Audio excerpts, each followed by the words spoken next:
Welcome to the Edges of Lean. I'm Bella Engelbach, and in this podcast we explore the human and creative side of lean thinking, unusual places where lean thinking is practiced. We meet people who are practicing continuous improvement in many different flavors and styles. So come along with me on a journey to the edges of lean.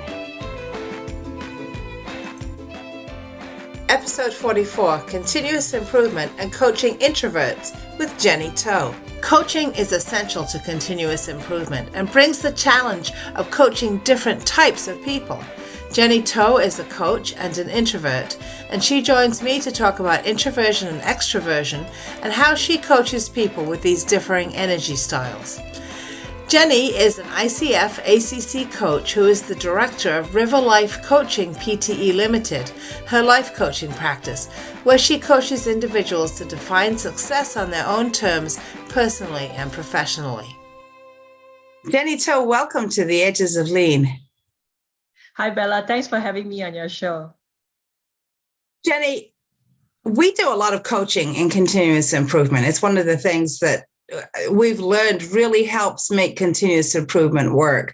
And you've been working on and thinking about how to coach different types of people, especially coaching introverts. So can we start by asking you exactly what is an introvert? Sure. And naturally, we are more affiliated to people who are similar to us. So I'm an introvert. So that's the backstory to why I'm so passionate about helping introverts. So a lot of people in the beginning would say that introverts are shy. So yes, introverts tend to be shy, but it doesn't mean that all introverts are shy. How we term ourselves as introverts is because of looking at where we draw our energy from. So for example, an introvert in a group of people, we feel drained much faster than an extrovert. So that's why we need time by ourselves to recharge and re-energize before we can go out to the world again. Whereas an extrovert, if they are in a group of people talking, they want to keep going because that's where they draw their energy from. So simple distinction between introverts and extroverts. Introverts draw energy from within, extroverts draw energy from others. And do you have any idea how many people are introverts? There's a lot of introverts out there. It's just that in this world that's quite noisy, especially in the workplace, introverts have to put up at times a more extroverted front just to be heard. I don't have the actual numbers, but we're not a minority. It's just that at times we put on a different persona. Simply we want to kind of adapt to the environment. That's really interesting. I know when I've done the Myers-Briggs type indicator, when I do it thinking about myself sort of at home, I come out with a pretty strong I, the introverted. But when I do the type indicator, thinking about myself, how I behave in the workplace, I actually come out a little on the E side. And I think that that's actually a learned behavior that I developed in order to be able to be seen and heard in the workplace. Yes. So you think that could be pretty typical that introverts play extroverts in order to make their way through sort of an extrovert-oriented workplace. I think we all have our spurts or moments of extroversion. And for me personally, it's when I really reconnect with my purpose of doing it. Like for this podcast, we were talking before we started recording, both of us are passionate about helping women. So that's the purpose of me appearing as a guest on your show. So I'm very driven by purpose, and that's what you call this moment of extroversion, where I'm like talking and really engaging with you.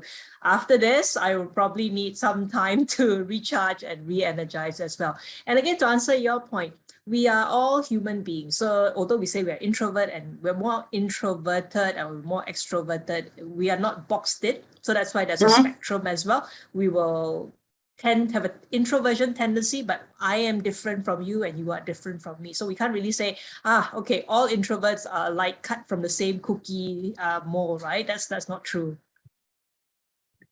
Wow. So let's talk about coaching then. So in coaching, one of the things that we're taught to do when we start to learn coaching is to learn about our client and learn to understand our client. How might we, in engaging with somebody that we're coaching, whether they're a client or whether they're an employee in the workplace, how might we figure out their introversion or extroversion as we're getting to know them? Well, I think nowadays, because of social media, a lot more people are aware. So when I have discovery calls, which is what people call chemistry calls with potential clients who are interested in coaching, they will straight away tell me, oh, Jenny, I'm an introvert. And then I'll ask, okay, well, what do you mean by that? Then they will explain scenarios like, oh, in a team meeting, I don't feel like talking a lot. I feel like, why can't I just share my ideas on paper and not say anything? Why did my boss say I need to show up in the workplace? So there are cues there. But okay, if the person doesn't know, I'll just explore with the person, like what's the issues that they are going through, and then I can pick up things. Introverts tend to think a lot in their heads, and we are always in our heads. So a lot of times the client will say that, I don't think I should do this because what if I fail? What if people, think that I'm not good enough, or, this idea isn't good enough, I'm not ready. So there's a lot of I. So when you hear things like that, the person most likely have introverted tendencies. On the flip side, the extrovert might say that, oh, shush, I should have done a lot more thinking before I spoke, things like that. So they had gone off. They're like, I think I got into this problem because I didn't think things through. So there's a lot more risk taking as well. Again, this is a generalization, but there are traits there that you can pick up. Right. So when you started coaching, and you were working with people with these different essentially energy styles, how did you adapt your coaching? Well, one thing good about coaching is that the coach isn't required to speak most of the time. So the percentage is probably like 80% of the client telling you the story, telling you what they're going through, and the coach is listening, offering observations, picking up things that are possibly not said verbally, but there are cues there as well. So basically, I just get really curious. And each client is different. So I just want to know, what's going on with you. And that's where I pick up. And coaching is all client centric. So it depends on what the client wants. So sometimes I have clients who've never experienced coaching before. They come and tell me, oh, Jenny, you tell me what I should work on. So then I start to explore. I don't give them the answer because it's their life, right? So I start to explore, okay, if you tell me right now, what's really good in your life right now? So that's a nice note to start. People will say, oh, this is going well, this is going great and all that. Then I say, okay, if you had, the resources and the help, what is that one area in your life that you want to improve? And that's where we start discovering what they want to work on. Okay. Wow. So if you're in a discovery meeting, in a chemistry meeting, and you find that the client does have strong extroversion tendencies, would you still coach that person if they wanted to be coached by you? Well, Bella, it's another backstory to this. My first client, when I started my business in 2020, is an extrovert. And she found me on LinkedIn. And it's because I've been posting about women and about introversion. The first thing she said is that, Jenny, I like what you post, but I'm not an introvert, I'm an extrovert. So would you be willing to explore whether, you want to be my coach? And I was very surprised. So maybe it's the yin and yang as well. And then she's still a client up to today. So that's a really long-standing client. Because for a coach, we don't need to coach the same type of people as we are. It's just meeting them where they need help and then seeing how we can help. Yeah. So no issues. Oh, that's great. When you're working with somebody who's introverted, are there particular sort of watch outs in terms of perhaps their thinking style that you want to pay attention to? I think a lot of times I'm guilty of that as well. When we come up with plans and ideas, we get paralyzed within ourselves by overthinking, by thinking of worst case scenarios, and that step outside our comfort zone or outside our head is quite a difficult first step to take. So I'm very gentle in the sense like discovering, how important this idea is for them and what's really holding them back. So it's to get them to be aware what's holding them back. And a lot of times they would say, after much reflection, that it's their own thinking that's holding them back. There's nobody else holding them back. It's them. And then when they realize that, a light bulb comes up. And then the next step would be, what is that one small step that you can take so that you can move forward? Yeah, as we would say, just take that first experiment, right? It's not necessarily as scary as you think it is, but you don't know until you really try it. Yeah. Exactly. Yeah. So you can't tell someone, if you want to start a company, what I guess, really straight away move to starting the company. And that's maybe such a big step, right? So what you can do is maybe do something, talk to a friend about starting a company and then take it from there. So those small steps get that idea going. Yeah. And that's so consistent with what we learn and practice in continuous improvement. It really is about taking those small steps. Nobody ever, got to the moon in one step, right? You have to take many small steps and you're going to fail along the way. But you used an interesting word, and I want to explore that more, and that is reflection. And so reflection, of course, is an important part of taking a step, right? Because once you take a step, you actually want to reflect on what happened and was it different from what you expected to happen. And I was wondering, do you think introverts are more comfortable with taking that reflection step? Because I got to tell you, I have clients for whom the reflection step is just the hardest thing. That's the hardest part. Taking the step's not hard. Reflecting is really difficult. Yes, again, this is a generalization, but yes, introverts do spend a lot of time thinking. So you would say that if you take that one step, just say I spoke to a friend about starting a company, then I will go back and reflect like, oh, what did my friend say? Did I say the right thing? Is this feasible? So there's a lot of reflection going on in my head. So that's why, introverts should really be encouraged to take that small step. And for coaches like us, we practice empathy, to really understand. So we don't say that, oh, that's really a small step, why aren't you able to do it? But it's really trying to understand what is blocking them from taking that small step. If it's to speak to your manager about, your performance review and then saying your strengths, to us, it may sound easy. I can talk about my strengths, right? But what is really stopping, them from saying that? It could be because they feel, I don't have any strengths, or I am not as valued as my colleague. So again, it's all in their mind, it's all assumptions. So in coaching, we ask them questions to challenge that assumption, but always underlined by empathy, never harsh, never judgmental. I love that. Empathy is so key, right? Just really, really giving people space to just be human. Yeah, just to be human. And a lot of times I do find that when I hear a situation that I've been through before, I'm only human. So there's judgment, there's like, oh, I want to advise, and I go into solution mode. Then I ask myself in that split second, also in my head, thinking that, Jenny, that's not your life.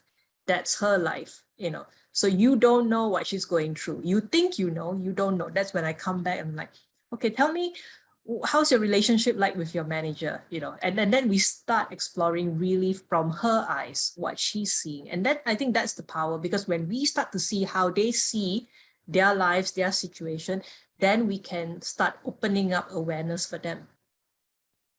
Right. Yeah. So you have made an interesting career transition yourself, right? So you were a lawyer, and now you are working as a coach, which is quite a switch. Could you tell us a little of that story? How did that happen? I think the underlying thing is I've always wanted to help people. So when I was young, I thought that being a lawyer means I can help people, really help those who need the help. And of course, when I studied and I graduated and I went into practice, things changed as with all things, right? We tend to be quite young and naive. So I do help people in my legal work, but I think that's more like an organizational or corporate level because I work in banks. So I don't really see the impact that I have on a person. And that's why there was something that was missing. I felt there was something that's missing. And Bella, I'm a Christian, so I also believe that this is what God has put in my life for this space. I mean, I struggle with it because being intellectual, it's like, are you sure what's going on here? So I prayed, I talked to my husband about it, I thought about it, and I, really spent a lot of time. And then it was only in end 2018 that I felt the desire to be a coach that strongly that if I didn't do it, it just got very uncomfortable. So I just had to take that step because it was just so strong, that desire to be a coach. And it's scary, but like what we were talking just now, just take that small step. So I started exploring schools to start coaching with, and being legally trained, which is a very regulated profession. When I first explored coaching, I'm like, oh, there is no regulation. What's going on here? And I felt uncomfortable. So that's why I researched and I found International Coaching Federation. I wanted to be part of a global body that does credentialing and recognition, and also putting the coaches through training and supervision, mentoring. So that's why I'm an ICF credential coach. So it wasn't an easy journey, but it's very fulfilling. And starting the business at the peak of the pandemic was not easy as well. Again, I think like what you said, it's a journey, right? So no one has reached the moon yet. No one has reached, has become the master Jedi, or, has become the guru. We're all on our journey. So I'm still on my journey.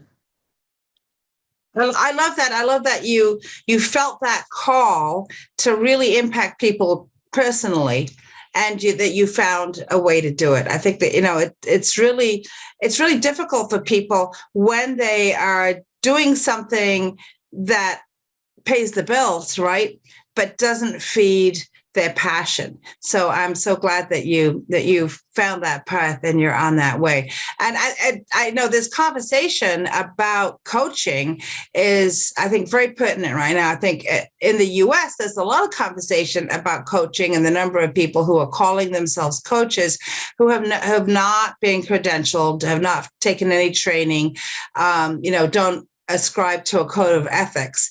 And so that I do want to give a shout out to ICF, the International Coaching Federation.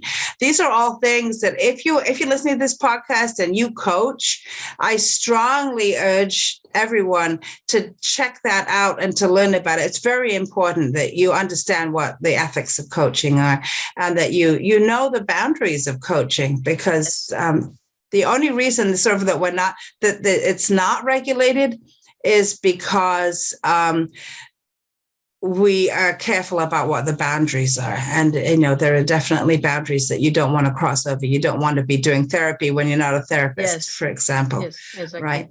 Yeah. So Bella, that's also one key thing that I talk to my clients in the discovery calls, explaining the difference between therapy, coaching, and mentoring, because a lot of times they think it's all the same. And there are people who come and tell me that, oh, Jenny, I'm fine. I don't need a coaching. And I'm like, okay, but do you understand what coaching is? So I do take pains to explain the differences. Therapy is when you are dealing with an emotional pain or hurt and you want to get better. And coaching is actually, you may not be good. Well, you may be having some emotions about certain things, but you're not at that stage where you need therapy to talk about your emotional hurts and pains. So coaching, we bring you from good to better to great. Yeah. And coaching is always about looking forward. It's not about looking back and solving, past problems. It's really always about looking forward. So it's very important for people to realize we that. do spend time a bit, like just say my client says I'm anxious at work. So we do spend time a bit like trying to understand when was the first time you felt anxious at work. Then the guy says 4 months ago, but you're right. We don't stay like, oh, what was the episode 4 months ago that caused you to be anxious, and dig into the episode. It's like, okay, 4 months ago, there was something that triggered it. Then now, how are you feeling? So like you said, we are moving the person to present, then present to discover how is it going now, and then how do you want it to look, next week, next month, and that's how you move forward. Yeah. Jenny, I know you're passionate about helping women too, and you're a wife, you're a mother, you have a career, and I know that I would imagine many of your clients are in the same situation. What's your sense of where we are as women now in terms of this idea of having it all and trying to? I always laugh when people say balance, but balance your life. I know, balance, right? You're juggling all the balls, something's going to drop, right? And then this having it all. What is all? I mean, I had a conversation with a friend, a coach friend who was saying so she was saying, we all have to define our all, right? So again, with social media and what we read out there, a successful career person would say that she has it all.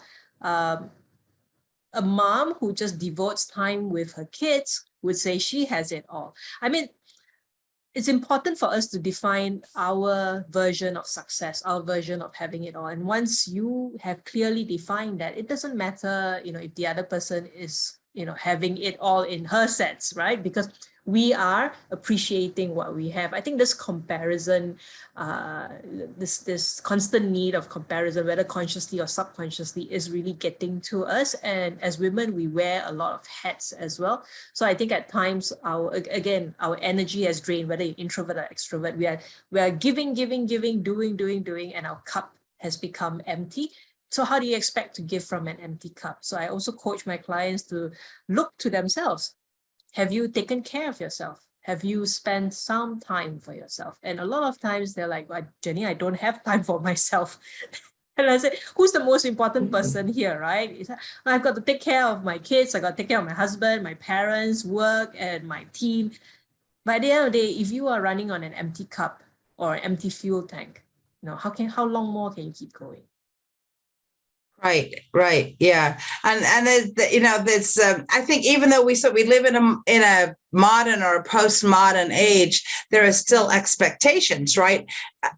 Which may be our own expectations, or from our parents, or just from a spouse, even about what it is that is our work to do, as opposed to other people's work to do, or perhaps work that doesn't even need to be done. Right? There are some things that it's probably okay if they don't get done, right? But you've got to. We do have a tendency to put quite high expectations on ourselves, and I do find that this is quite a common trait for women, especially really successful women. They feel that they are still not doing enough, that the bar is still so high, and if you question them, who's setting the bar, like you said, it's probably their own bar that they're setting. No one else is saying you should be doing this much more. Yeah. I'm curious, actually, just as a bit of an aside, one of the issues that I see in the United States, and I don't know how true it is in Singapore, but in the United States, there is an expectation that parents should be providing a perfect childhood for their children, that the children should have, every moment some entertainment, that every meal should be perfectly nutritious, that the children are 100%, watched and guided 24 hours of the day, which means I think the parents aren't allowed to sleep. I'm not quite sure how that works. And I'm curious, you're in Singapore. Are there expectations like that of parents providing sort of this a perfect childhood so you can produce, presumably a perfect adult or out of the process? I think that's a common human issue. And I think here in Singapore, it's also very competitive academically. So when you say the perfect childhood, whose expectation is it? Is it the parents' expectation that, my child has to go to the top school here in Singapore, and because of that, go to the top university, and because of that, get, a great job? Again, is it the child's expectation or is it yours? So I think this about preparing the perfect childhood for your child, you need to understand first, your child, the personality of your child. I've got 3 kids and they are all very, very different. So I have to adjust, being human and being a parent, I do have expectations. but I do bring myself to understand that, this child is different from the other one, and how to meet their needs.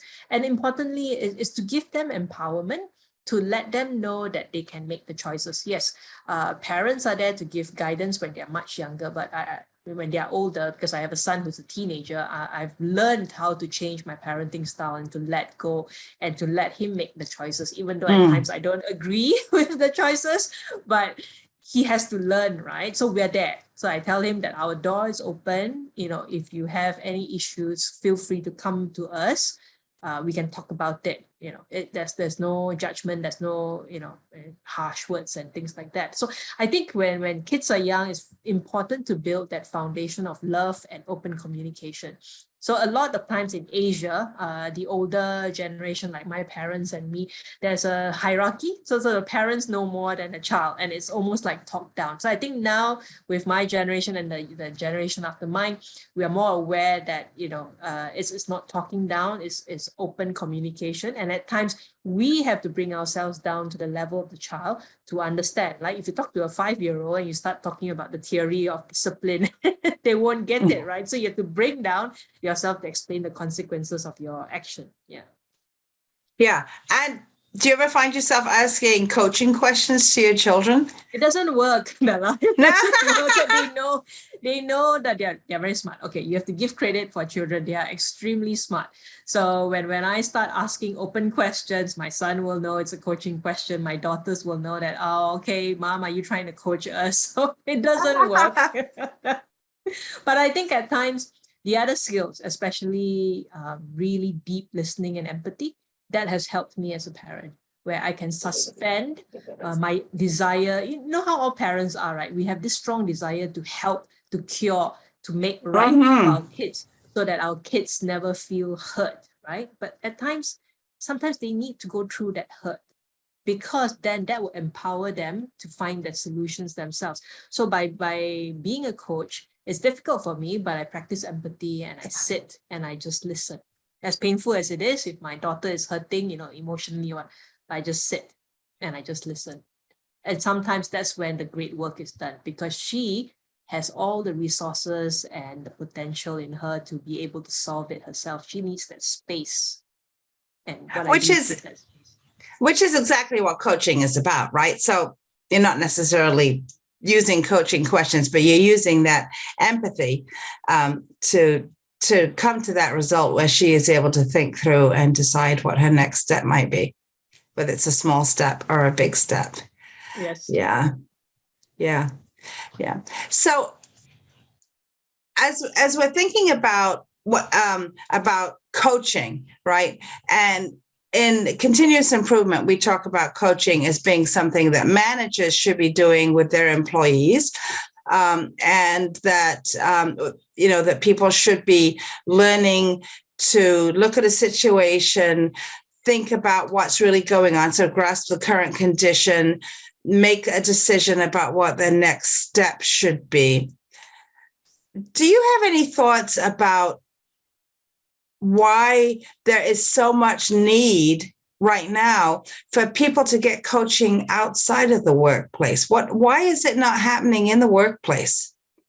I think it's the definition of the relationship. So if you're thinking manager, direct report, or manager subordinate, again, there's a hierarchy, right? So if you want to think of a pure coaching relationship, we are peers. One isn't higher than the other. One doesn't know more than the other. We come in on equal footing. We are on partnership. However, as a manager, naturally, by the nature of your role, you can't come in saying that we are equal.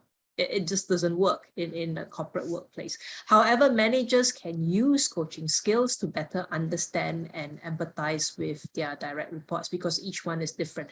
More so if the manager's extroverted and you have a team that has 3 introverts, and you're more naturally inclined to hang out, to give credit and to hang out with the other 2 who are extroverts. So it's almost like creating like a camp, right? Like this camp of introverts and this camp of extroverts. My manager is very extroverted. He likes the extroverted people. I feel left out. So how do I communicate with my manager? So if the manager is more self-aware, he will realize that, oh, I am naturally inclined to my extroverted direct reports. but then let me see what value or what are the strengths of my introverted direct reports. And in the one-to-one meetings, he can learn to explore more, to be curious, to understand, why, so-and-so is more comfortable telling me in a one-to-one. And when I ask this person to say it in a meeting, she clams up, she doesn't say a thing. So what's going on? Right. So that, he won't tell her, you need to speak up more, then she will understand what support you need from me as your manager to get you to present, in the larger meetings. What do you want me to do for you? And Bella, I think another thing is that in a workplace and in this fast-paced age that we're living in, managers don't have time. People don't have time. So we all have shortcuts in our mind. And that's why, a lot of times we just act instinctively. So an extroverted boss who's really very direct would just tell the introvert, your report really, didn't meet what I wanted. Can you do it again? That just takes 30 seconds. Whereas, if he had more time, he would think about why did she deliver a report that wasn't what he wanted and wouldn't have been so direct, because that comment really hurt her, right? I mean, for him, it's just something he said in passing. He just wanted that report and he's direct and it wasn't what he wanted. So he just said it like that. So he didn't mince his words. Whereas for an introvert who's a bit more sensitive, she will feel hurt and she will take it on herself to say that, now all the things that I do, he doesn't approve of. It's in her mind again. For him, it's just that one report. For her, it's like her whole entire performance in the company. Well, and it goes back to, I think, what you said earlier. It's about self-awareness and empathy, right? So for a manager to really be effective with that employee, he or she might think they're saving time, right?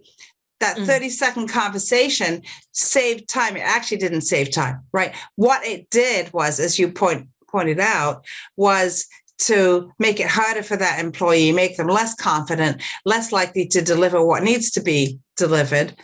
And then at the same time, that means that things will get slower. So they're not really saving time, but if the manager does not stop and think about how can I be more aware of my own impact on other people, and how can I save time by spending more time now, which may be very hard for them because they're being pressed by their management, they're going to end up in a cycle that they can never get out of. And then they'll end up going to seminars on how to have an effective team. And they could have had an effective team, right there, if they had just taken a few minutes to be more self-aware and to have more empathy with the people who are working for them.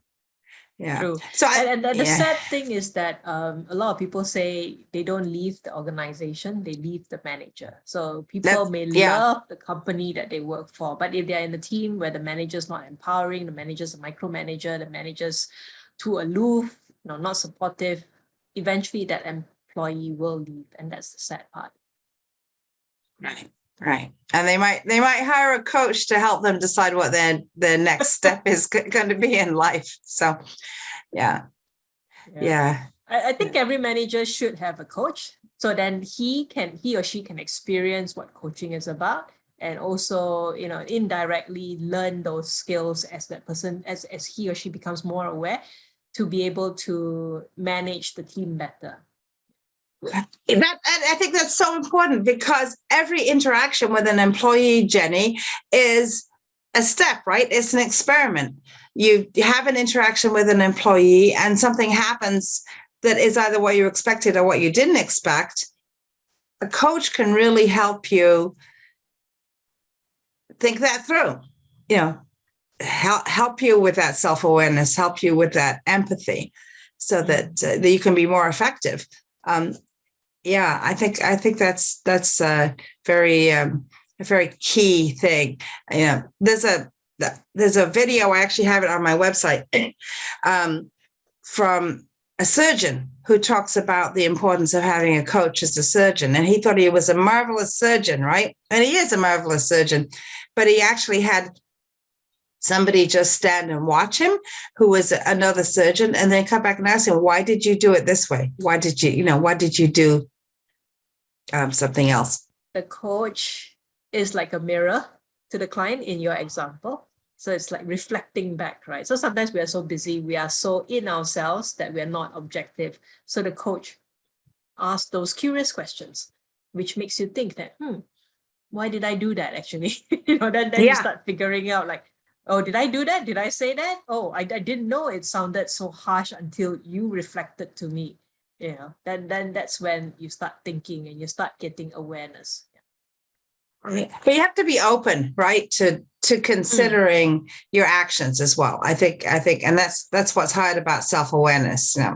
Yes. But Yes. and I think for some people that they spend a lot of time thinking about, did I do that wrong? And I think, and as you pointed out earlier, some people don't think about that at all. They just go on to the next thing.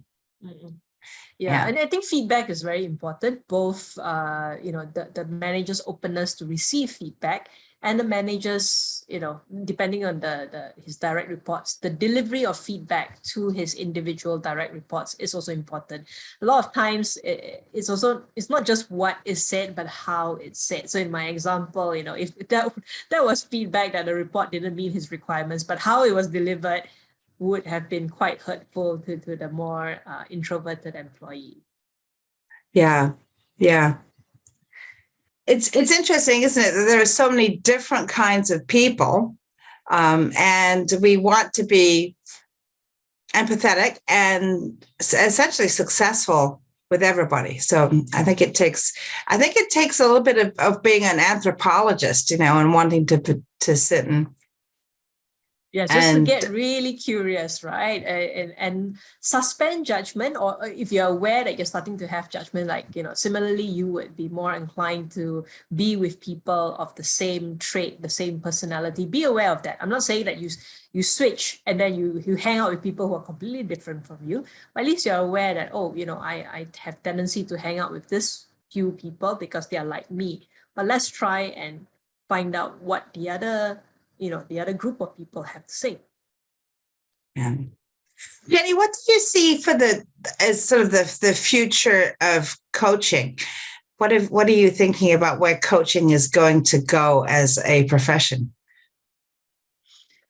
I would like to see it regulated. I think both our hearts, we resonate on that, and I think there's also a push for people to say no. Let's just open it up to everyone. So I'm not saying don't open it up to everyone, but I think we should have a certain standard, a certain strong code of ethics to adhere to. Otherwise, think of the damage you can do to someone if you're not properly trained as a coach. You call yourself a coach, you take that person through coaching, but what you're doing is something completely different. So, you are dealing with a person's life here. So there's a lot of responsibility there. And I think the trend now is for all these digital online coaching platforms where a lot of coaches are they work on those platforms to make coaching accessible to everyone. So not just the C-suite, but everyone in the organization. And if you're not working in an organization, to people, just people out there in general, because I'm a life coach. Yes, I do coach people in organizations, but my passion is to, empower one individual at a time. Yeah. I think it would be very interesting to see how regulation might happen. I mean, as you said, there are it's a very broad word, right? And there's a lot of people who are coaches in a lot of different kinds of situations. But there certainly is, I think, a danger of people coaching who are not ascribing, as you said, to a code of ethics, or people who are unaware of the difficulties or the damage that they can cause for people. Yeah. So, I mean, if it doesn't move into regulation, at least increase the education of what coaching is. And that's what I do, talking to you on podcasts and other podcasts. And I write about it. I want people to know what is coaching and what coaching can do and what the benefits you can get and what is not coaching. So I think if it's not moving to being regulated so soon, at least all coaches, educate the general public on what coaching is about. Yeah. I think that's important.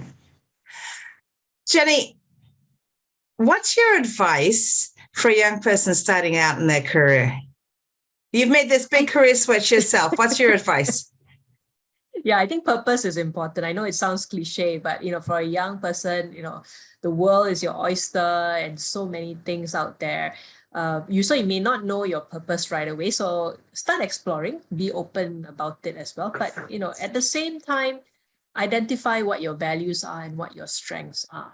Yeah, and that's your starting point. So even now, schools in Singapore are giving the children personality tests, and kind of like those whether your personality fits a certain job. So it's again not to pigeonhole you in that particular profession because you're an I, but it's to at least give them an idea what's available out there. So I would say explore, because you're at this age that is great. Explore, and again, don't be afraid to fail. Don't see it as failure. See it as an area of growth. And I think it's difficult because here in Asia, there's also quite a lot of expectations. I need to live up to my parents' expectations. So if I fail, what will that do, right? So I think a lot of parents are also starting to think more positively in that sense, to let their children explore options out there. But once you know what your purpose is, really reconnect. If you feel that your purpose is to set up this community to help people, in a particular area, really connect with that purpose. And yes, there will still be challenges and all that, but your purpose is what keeps you on track and keeps you going. Wow, that's great. That's such wonderful advice. And yeah, there is that inner purpose, I think, that everybody has. It sometimes takes a long time to discover it, but as long as you're looking for it, you will find it. It will be made clear to you, revealed to you. Yes. And it's a destination. It's not an end journey. So you'll be finding it, honing it, changing it, or as long as you see yourself growing. I think that's the important thing. Right. So it might not matter which school you go to, because you may end up in a very different place from where you thought you were going to be, because your purpose will lead you there. Wow. Thank you so much, Jenny. Jenny, how can people find you? Well, I have a website. It's www.riverlifecoaching.com, and I'm also on LinkedIn and Facebook. So you can find me under River Life Coaching, or you can find me in my personal account under Jenny To. That's great. And To is TOH, for those of you who are listening. Jenny, it's been so much fun talking to you, and I wish you great success in your coaching. Thank you, Bella. Thank you. This is Bella Engelbach, and I'd like to thank Jenny To for being my guest on The Edges of Lean. How do you flex your coaching style with different types of people? And what are your thoughts on regulation of the coaching industry? We'd love to hear from you. Find Jenny on LinkedIn or at riverlifecoaching.com and start a conversation.